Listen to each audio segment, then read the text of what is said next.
welcome to the At Peace Parents podcast. I'm Casey, and I'm here to empower you in your decision-making as a parent of a demand-avoidant child. My goal is to share insights that will generate aha moments and support your connection with your child.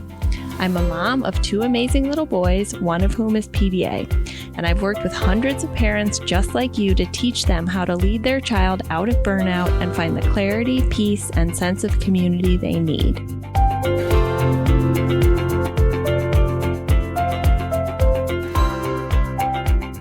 Welcome, everybody, to the next episode of the At Peace Parents podcast. We are doing something brand new and a little bit different from what I normally do for this podcast, which is speaking with another parent with a PDA child who has gone through the Paradigm Shift program, and that we can get a window into their life and their process and their evolution as a parent of a PDA child. So I'm here with Lindsay, and she is a stay-at-home mom to a 7-year-old seemingly neurotypical daughter and a newly 9-year-old PDA son. He turned 9 just 2 days ago. She first learned about PDA on TikTok, and it almost instantly changed the trajectory of her family's life. Acceptance has often felt like grief to her. And the program, the Paradigm Shift program, helped adapt her acceptance into more hope. So after her PDA's very successful summer at sleepaway camp, she wants to shout from the rooftops that sleepaway camps can be so beneficial for PDA children.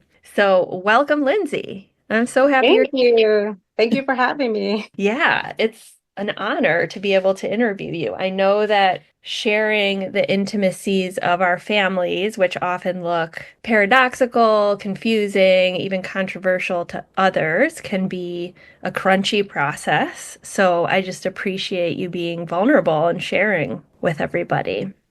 Ooh, you got it right off the bat. I totally agree. It's every day it feels like we're a walking contradiction of what parenting is supposed to look like. Yeah, absolutely. I'm just going to kick off with the first question and we'll go from there. Can you, Lindsay, tell me a little bit about your parenting experience before learning about PDA? Yes, I actually didn't notice anything until what I would call my son going through burnout. And it was a very distinct moment. I feel like I literally have PTSD from that moment, where I felt like a really small issue threw him into such a tailspin. I felt like his face changed shapes and I didn't recognize my own child. He was upset, screaming that nobody understood him. It was really traumatic for myself and for my daughter. We were the 3 people that were in the car. And that is when I noticed something was different about him. In fact, I actually thought he had a brain tumor, because something was just so different about him. And now after learning about PDA, I can talk about my experience before what we thought was PDA, because he extremely gifted and bright, could, knew all of his numbers like way before you're supposed to. But I can see moments where food restrictions, toileting, sleep were such an issue and a control that I'm like, that was all PDA, including getting a food therapist to expand his palate. And he would be successful. And then the next time the food therapist would be with him, he had an epic meltdown about eggs, like rolling on the floor. Just, it didn't seem to match up with like what was actually happening. And before we knew about PDA, we actually called my son Mr. No, because he was saying no to things I knew he would like literally everything. Do you want to go have ice cream? No. Do you want to go to the trampoline park? No. It was peculiar. Yeah. But that's nothing I would have even thought of until he reached what I think was his burnout. Yeah. So when you're describing that moment with you, your daughter, and your son in the car, it sounds like that felt like it came on, that degree of activation and response to you sounds like it felt out of character in the moment, like it was so extreme all of a sudden. Absolutely. It felt extremely out of character. I truly thought he had a brain tumor, because it was very different. I didn't think my son had a brain tumor, but I felt like for me, I immediately went to, did something happen at daycare that caused trauma for him? Because there was this Mhm. like escalation that happened as he was moving into burnout. So for you, like what age would you say that happened?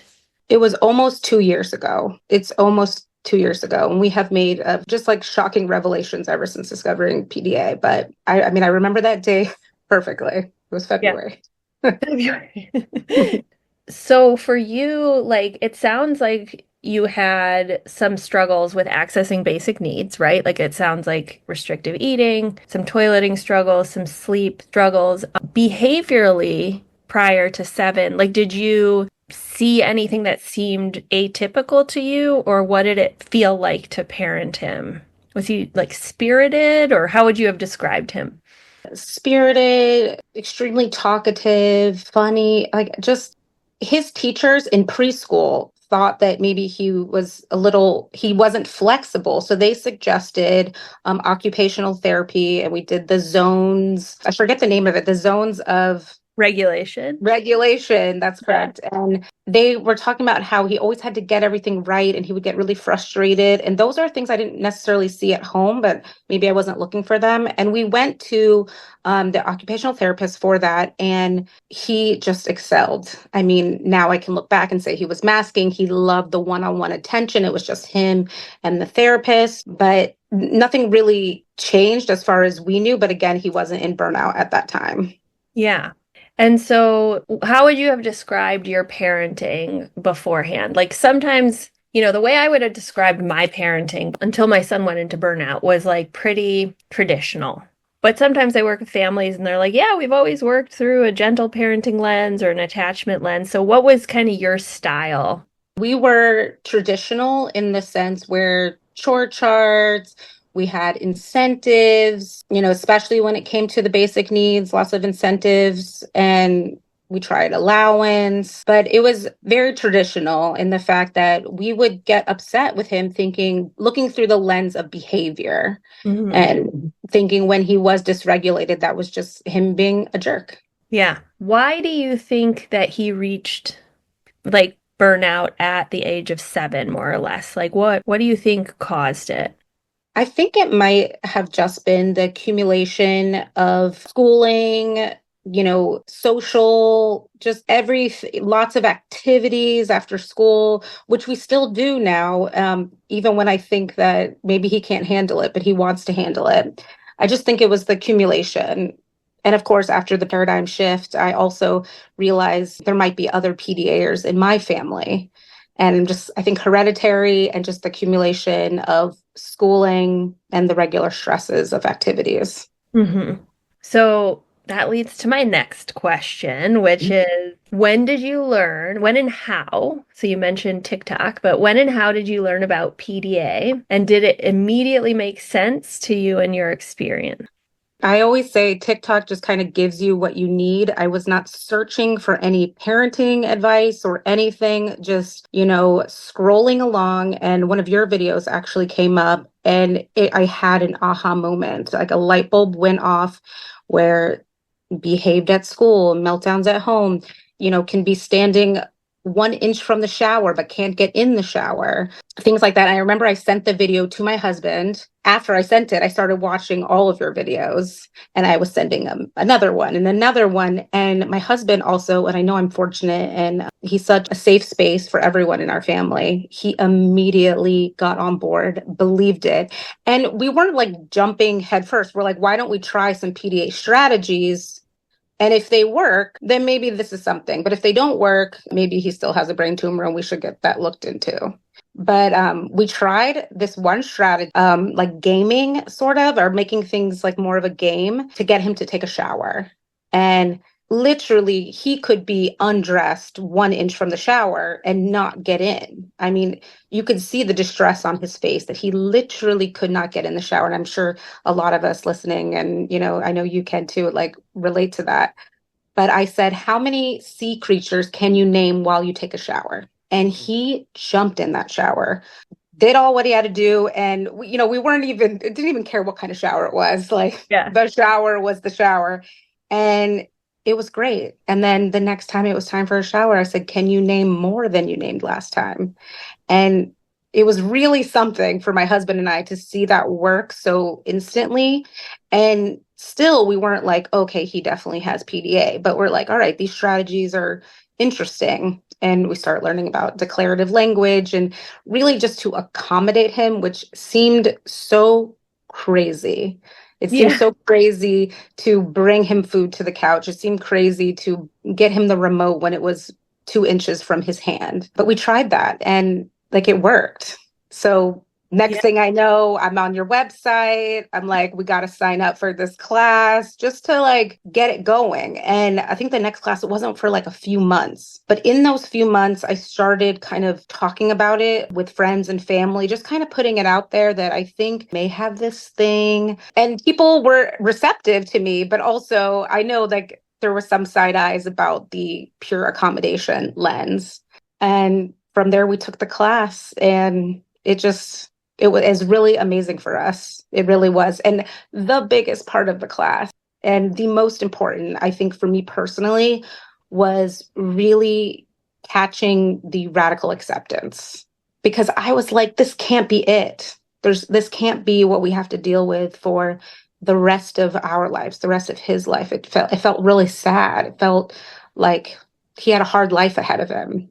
Yeah. And seeing other people, like a hundred something people, I'm not really sure how many people and their families, and kind of seeing that it was almost, the details may have been different, but the broad picture for all of our families was so similar Mm. that it gave me the ability to accept things faster and more radically. And once I got there, I almost felt peace about what we were doing parenting wise. Yeah. Oh my God, I just got chills because I'm thinking that you're at peace parents, and I just said I felt at peace once I accepted it. I know. I'm like, they're gonna think that I told her to say that. I 'Cause know, I just got chills. it's like okay, so I love that. It's leading us a little bit, but let's interrogate this a little tiny bit. So, like, what felt, because I think a lot of families, and myself included, have that same thought of like, is this gonna be what it is? Like, is this now our reality, our story, my son's life challenge? And so you mentioned like seeing other parents and feeling that community of other parents going through the same thing was helpful with the acceptance. So that sounds like it was a facilitator. Were there any big obstacles that came up? Like, what was the most difficult part of making the shift in your parenting?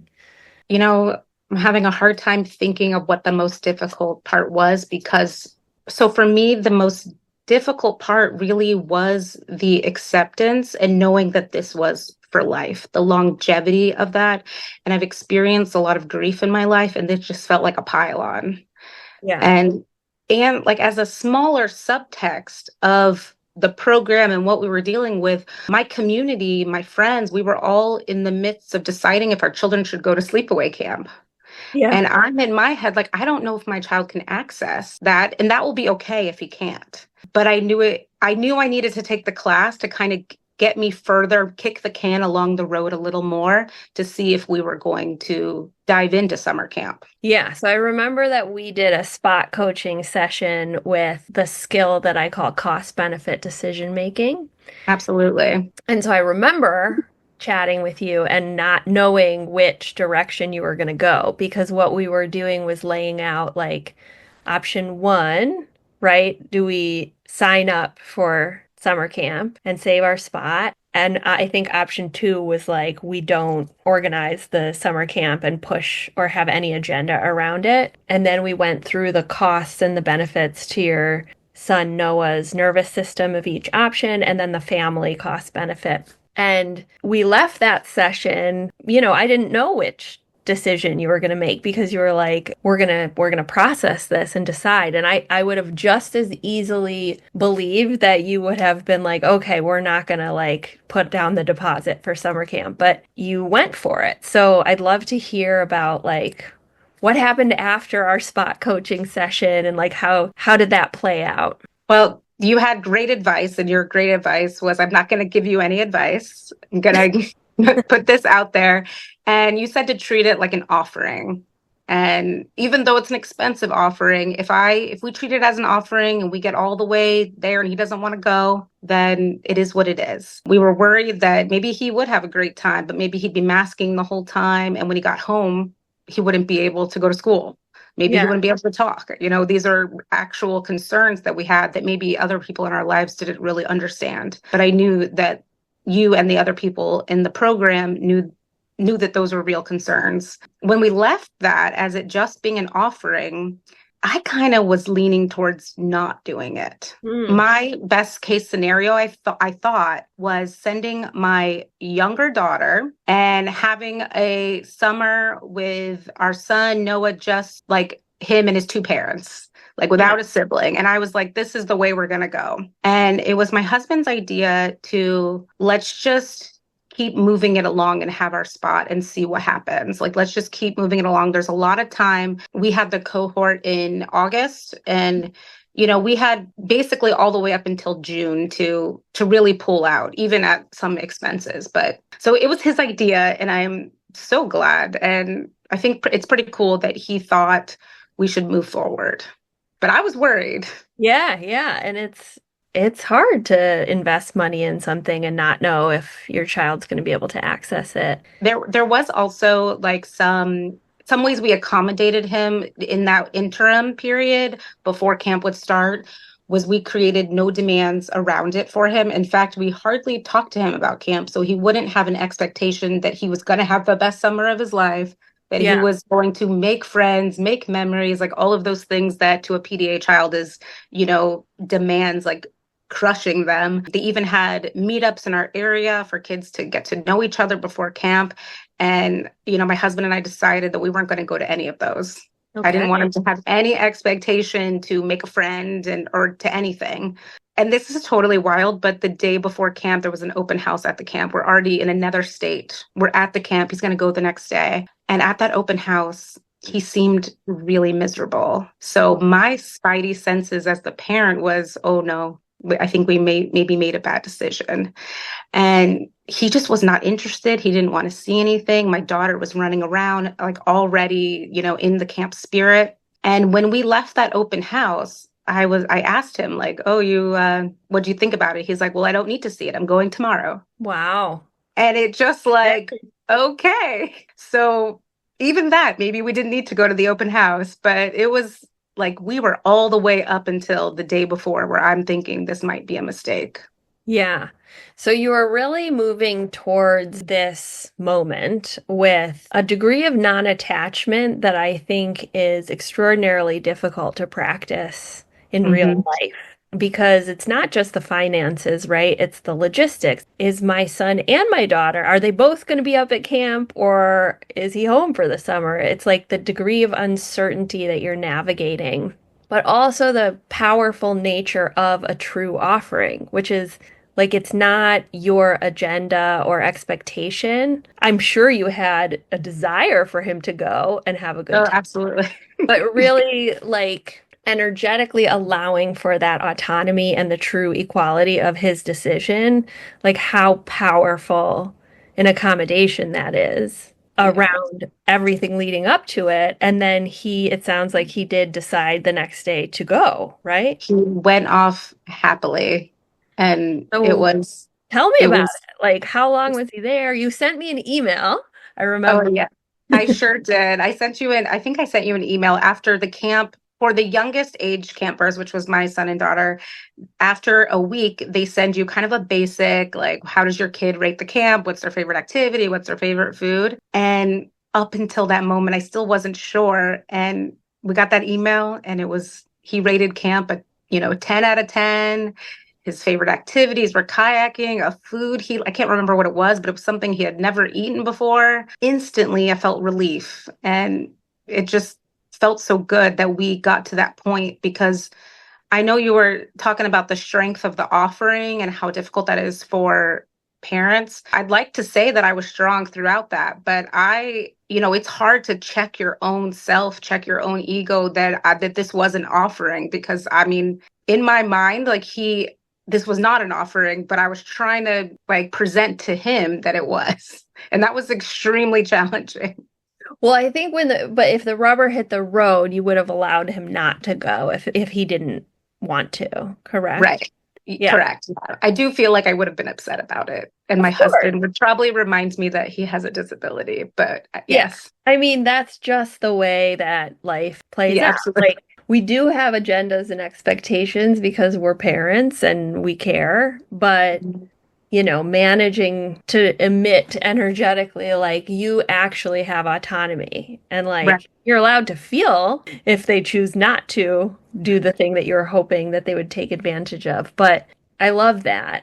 He also was writing letters to his friends and to us about how, like, to one friend, he wrote, I hope you're having a great summer, but my heart will always be with you. It was just, So cute. it was so cute and it was so regulated. And I had the privilege of him having such a great time that it made me feel so great for us as a family. It made me feel extremely great for him to go through that because I know that the camp offered him the autonomy, the novelty, the dopamine, the special interest, and always having, ears, friends in the cabin that are willing to listen to him about his special interests. Yeah.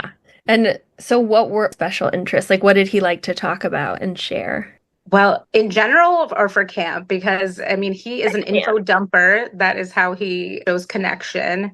But he really big into kayaking and really big into video editing.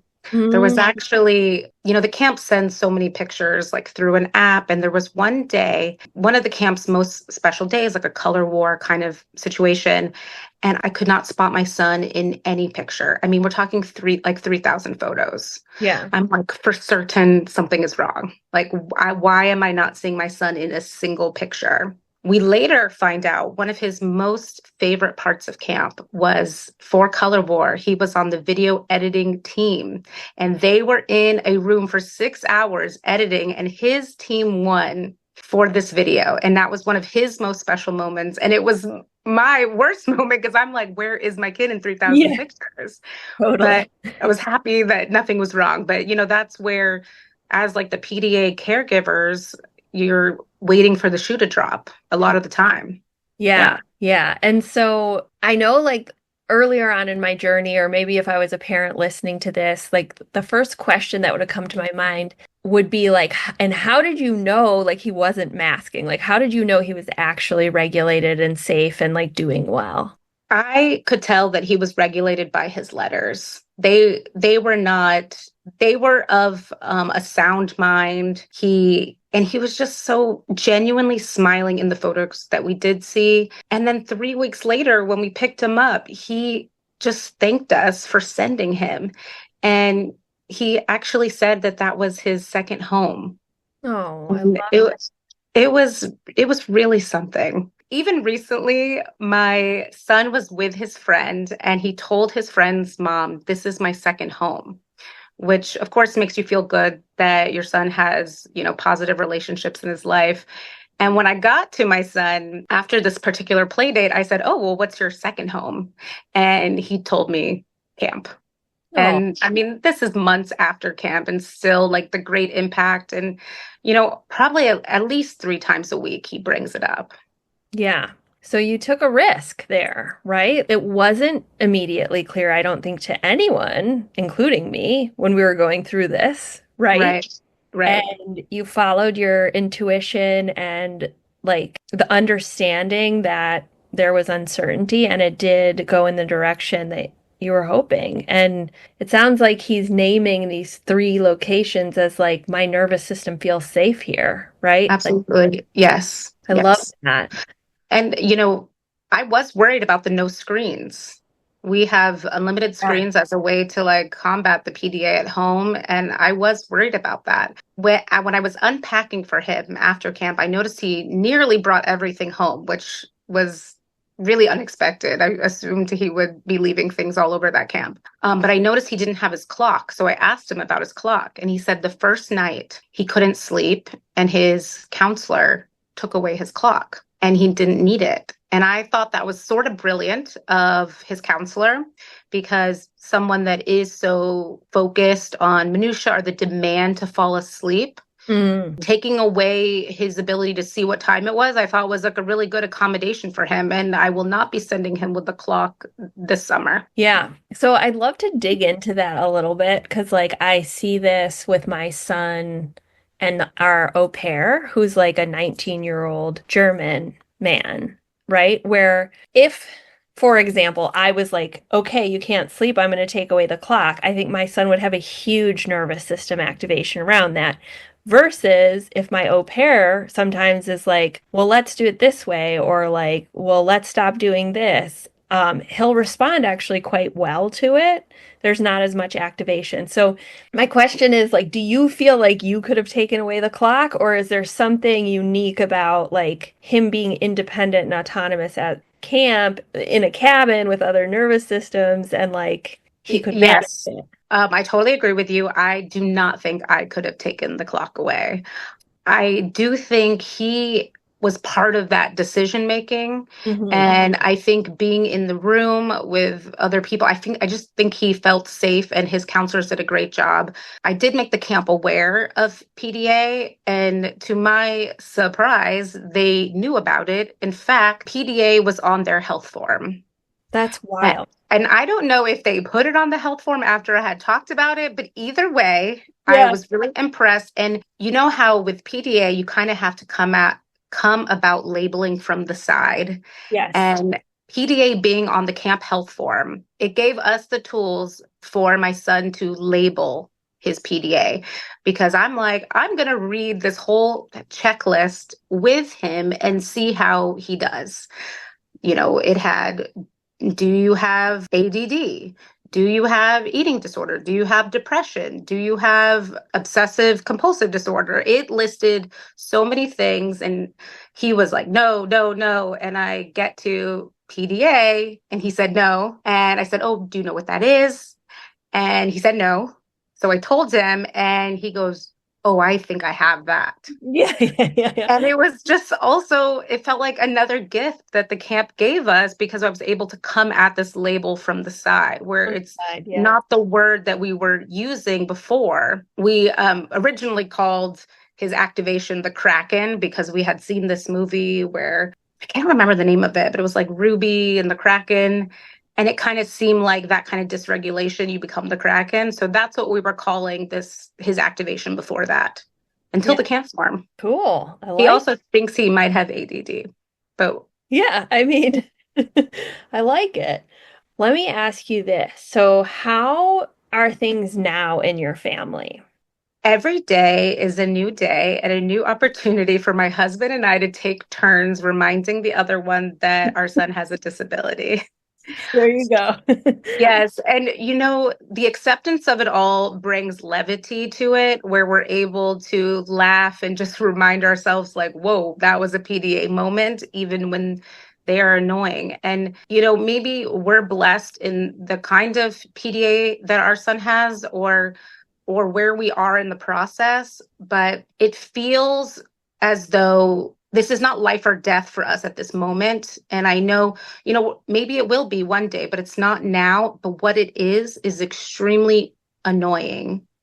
And I'm not even saying that to be funny, but it is a very annoying disability where my daughter is affected, all of us are affected. A lot of time feels like we have to bend to his will or make it seem like it's his idea. But these are strategies that we're willing to put forth as our family.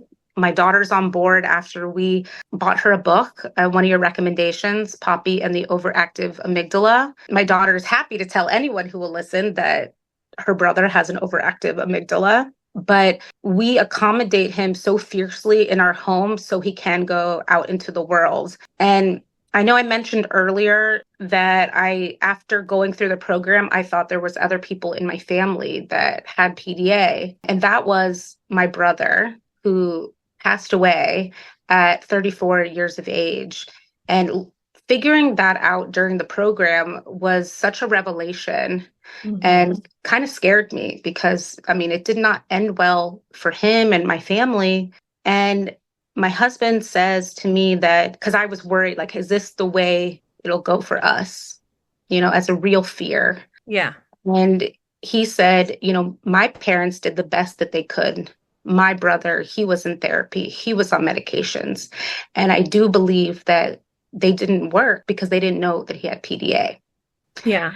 And my husband reminding me that we have tools, we have a label, we have access to information that they didn't have. So therefore, we can turn our ship around. And yeah, and that was really monumental to go through Yeah. with my husband and, even my own thoughts when my head hits the pillow. Yeah, absolutely. I think that life or death feeling, Yeah. whether it's our child in burnout not being able to eat, or if it's safety, or like you, if you've had a family member who you realize through the logic, oh, like this is potentially, what led to a shorter lifespan, right? Like the autistic lifespan is between 36 and 54 because of suicide and heart disease, right? Which is related, I think, to stress.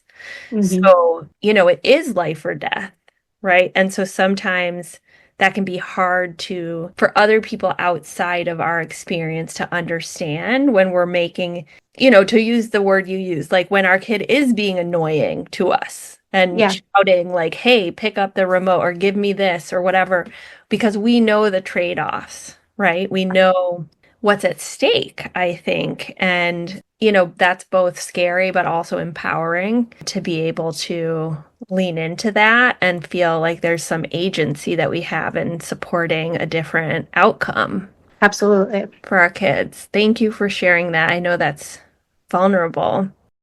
So, do you feel, let's go back to the annoying thing. So that, I like that you said it because it's like what a lot of parents are thinking, but they don't feel like they can say or they wouldn't say on a public platform, right? Right. Putting it out into the ether.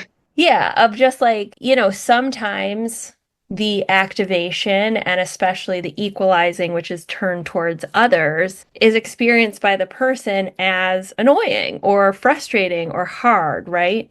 Because it is sort of targeted, right? Like criticizing, Mhm. controlling, that type of thing. But I always like to think of it as like it's data about what's going on underneath the surface and not who they are.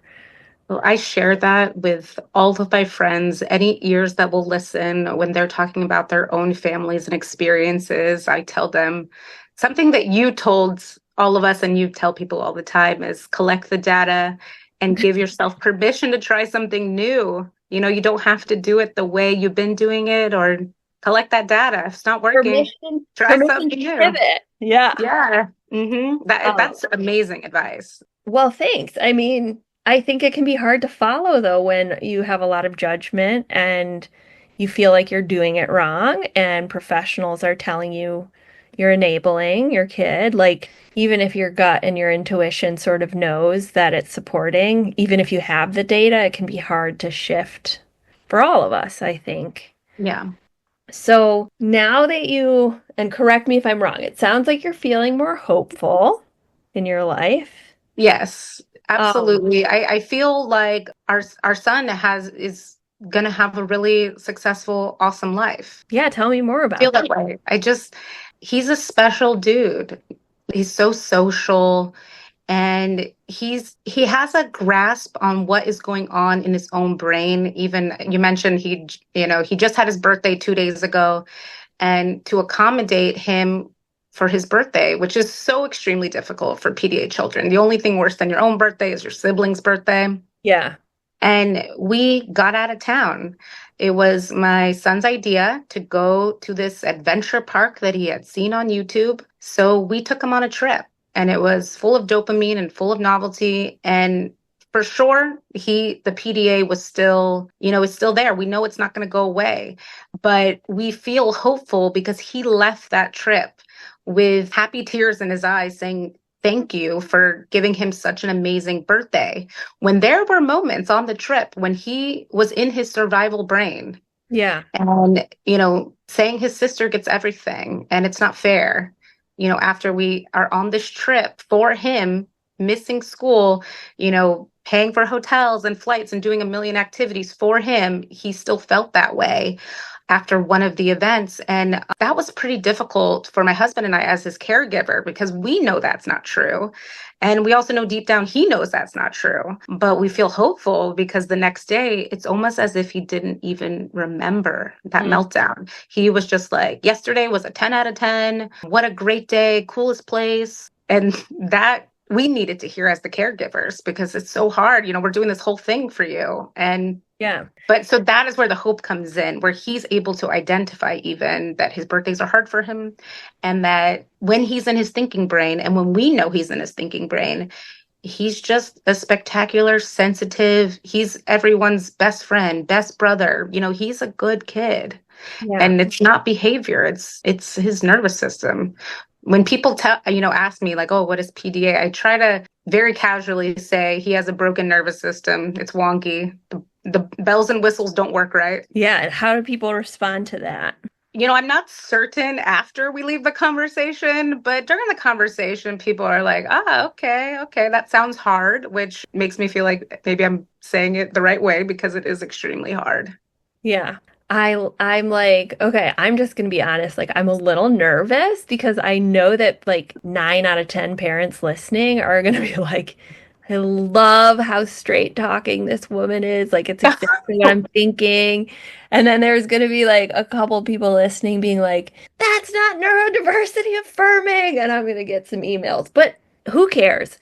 We're speaking our truth here, and what's Absolutely. important is like what I find is the most neurodiversity affirming parents in practice are the ones who make the biggest trade-offs and often, have to sacrifice a lot of their own nervous system, time, finances. And so we're going to be annoyed sometimes and we're going to have Mhm. feelings about it. But that's, I think, actually a reflection of you doing the work, right? Ugh, thank you. So, that's a paradox that I think exists of like, I think when we express grief or difficulty in this process, it's often because we are making trade-offs. It's not because we would change our children once we've moved through the acceptance piece, right? Yeah, I got people telling me, oh, maybe after camp, he won't have this. And that's me having to remind them he's not going to not have his disability that's part of his brain wiring, Yeah, but yeah, maybe he'll have a great time. yeah, Yeah, exactly. Exactly. It'll make some beautiful memories. So it sounds like your family's very much in a place of equilibrium. we are in equilibrium. Absolutely. Which doesn't mean he doesn't have nervous system activation or panic attacks or struggle sometimes. But from this space of feeling more stable and hopeful, like I know you've said you're a stay-at-home mom, but do you feel like there's a next step for you in your identity, in your growth or evolution that's feeling exciting to you? And like, what does that look like? I do. I know I keep talking about the summer camp, and I do recognize that is a privilege because not all PDA children, not all neurodivergents can access that yet, at least. I feel so strongly. And once we got back from camp, I really did want to scream from the rooftops that sleepaway camp is ideal for neurodivergent children as it gives them the space to have autonomy and novelty and dopamine all in a safe environment with their peers. There's no other place you can do that. It's not the same as like a day camp or school. Like this is, you know, they have full autonomy to do what helps their own brain. And I see myself maybe in the future being an advocate for neurodivergent children going to sleepaway camp or accessing that. I don't know how soon in the future that will be, but I felt that really deeply when the kids got home from camp. And I Yeah. want to hold on to that feeling because I just felt invigorated by the possibility of how beneficial that was for my child and how beneficial that could be for other people's children too. Yeah. So I went to summer camp as a child for 7 years, and I went for a month and lived in the woods, and we didn't have electricity or running water in our cabins. And we like lived in the woods on a lake, and it was my most happy place ever. And it was lots of autonomy, right? Right. And, I've always felt very conflicted about, like, on the one hand, there would be all this autonomy and dopamine, and for my son who's externalized and social, a bunch of safe nervous systems if he finds friends, right?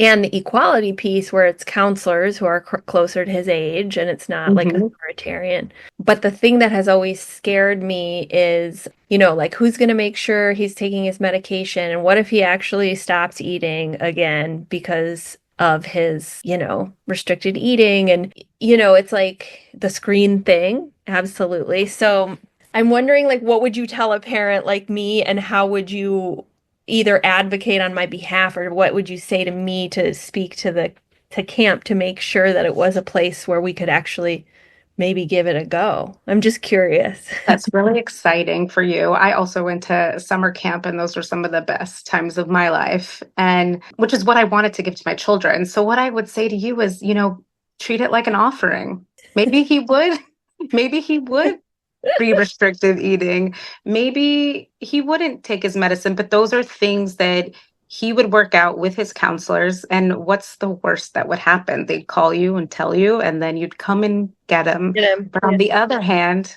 it would be amazing. And he would take his medicine and be eating even new foods because he would feel so safe with all of that autonomy, novelty, and dopamine to try other things that his safe nervous system peers are eating too.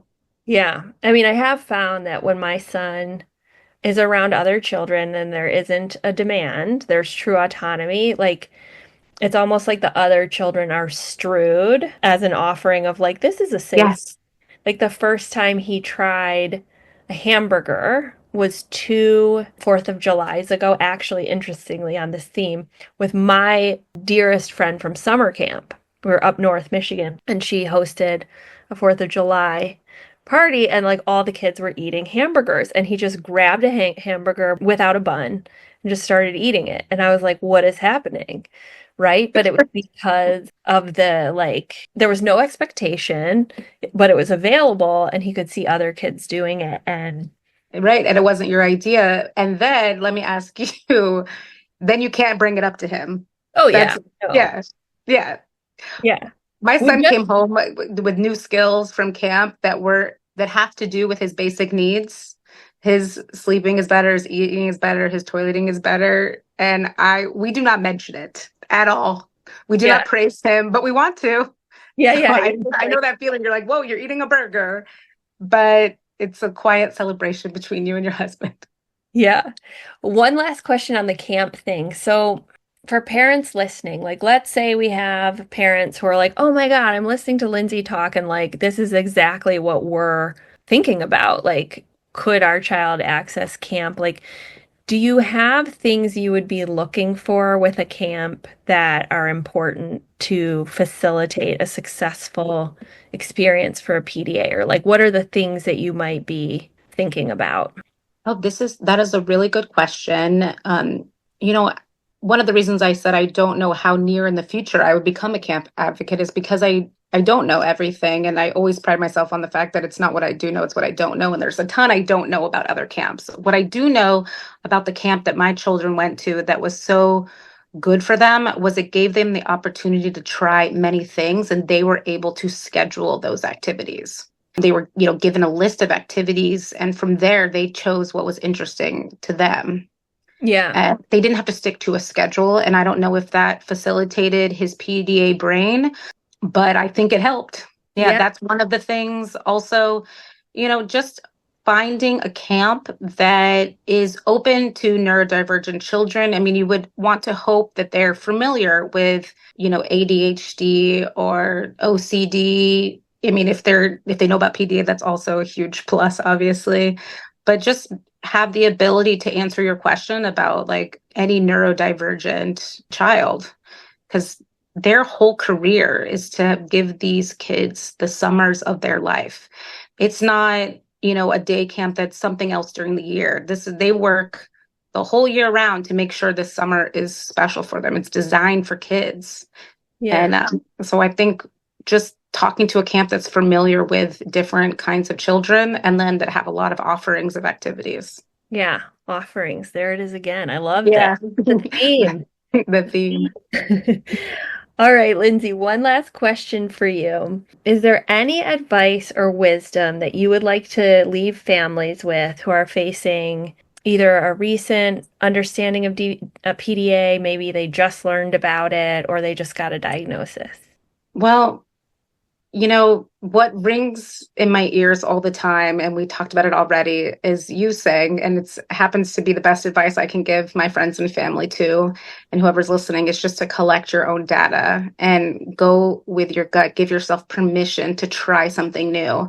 One of the educators in your program was telling us, this is also something that was really impactful to me, was that you're going to hear noise on both sides. You're going to hear you're accommodating them too much. You're going to hear you're not accommodating them enough. So if you just go forward and choose safety, you're not going to go wrong. So you're hearing noise regardless of what you do. According to parent experts, no one's doing it right. So Yeah. collect your own data and whatever it takes to get to that acceptance, and really being able to label what you see in your own family is really helpful to zooming out instead of zooming in, of just, this is survival brain. This is, basic PDA. Like it's very helpful. So collect your data and give yourself permission to try new things. I love it. That's all you. Thank you so much. Truly, I mean, that TikTok just really changed the course of our lives. Oh, And it makes me want to go back on TikTok. It's been a couple of months since I've made a TikTok. Yeah, that's what makes it worth it to get on the social meds, which sometimes can be a scary place. I can't even imagine. So thank you. You are so welcome, and thank you for sharing your wisdom and also your hope and this exciting idea about summer camp. So brilliant. Thank you, Lindsay, and I'm excited to see how things evolve for your family. Oh, thank you so much. Hugs to everybody. We got this. Thanks everyone for being here with me at the At Peace Parents podcast. This is your source for all things related to understanding, supporting, accommodating, and advocating for your PDA child. To go deeper on any of these topics, check out my course offerings and masterclasses at the website www.atpeaceparents.com. To completely transform the way you think about and relate to your child and to bring peace and stability to your home, join us for the next cohort of the Paradigm Shift program.